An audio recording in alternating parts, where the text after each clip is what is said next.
So, ito na mga mamis, yung in-order ko sa TikTok shop. So, ayan, dumating na siya. Kaya buksan na natin ang ating parcel. Ayan, open natin siya. Oh.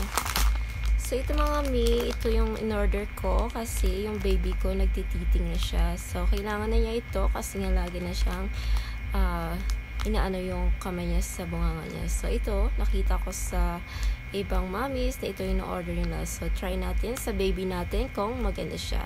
So, here we go. So, ito na mga mi, ipatry na natin kay baby. Ayan, tuwang-tuwa siya kasi color pink. Ayan, gusto niya kasi yung kulay pink, sabi niya. Joke lang. So, ayan guys, yung in-order ko para kay baby. Ayan, tuwang-tuwa naman si baby at sarap na sarap. O, diba? Malambot siya. So, ayan.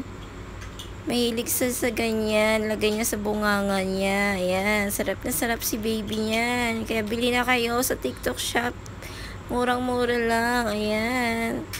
Happy na si baby. Kaya kayo, bili na kayo para kay baby nyo. Pang titing niya. Ayan. Super sarap si baby. Sarap na sarap niyan. Oh, di na niya pinapakawalan, mga mi. Ayan. Gustong-gusto niya lang laging nilalagay sa bunganga niya. Kaya, bili na kayo sa TikTok shop.